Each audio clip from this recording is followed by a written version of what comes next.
Good Wednesday evening. Welcome to 6 News. I'm Stephanie Bryan. Sidewalk repairs have long been debated here in Lawrence. 6 News' Rose Claire looked into the question of who should pay when the concrete becomes hazardous for passersby.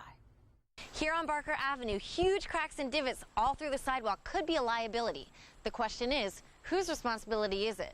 The city's or individual homeowners? Barker Avenue resident Brad Risher returned from vacation to find a letter from the city. It said we have less than a month till July 31st to fix our sidewalks. He says his family's not the only one frustrated by the news. I know a lot of people that there's no way they're going to have the money and the means to fix this. The equipment that's going to be required to jackhammer all this concrete up. According to one contracting company, an individual homeowner fixing one portion of a sidewalk could cost anywhere from $1,000 to $3,000. Courtney Shipley, who co-chairs the Lawrence Association of Neighborhoods, argues fixes like this should be on the city, not individuals. You may be the kind of person who comes home and never uses your sidewalk, drives to work, never has time to be out walking, while all your neighbors and school children and elderly people using it for exercise or bicyclists are using it all day and they're not paying anything.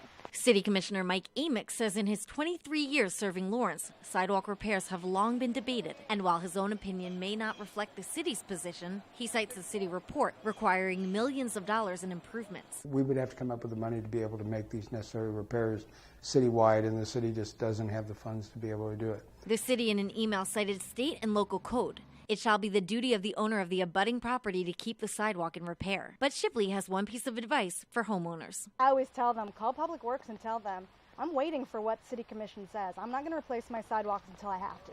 And I'm told certain city commissioners have differing opinions on this, so if it's something you feel strongly about one way or another, it's important to do your research and get out there and vote in the upcoming elections. For 6 News, I'm Rose Claire. Back to you.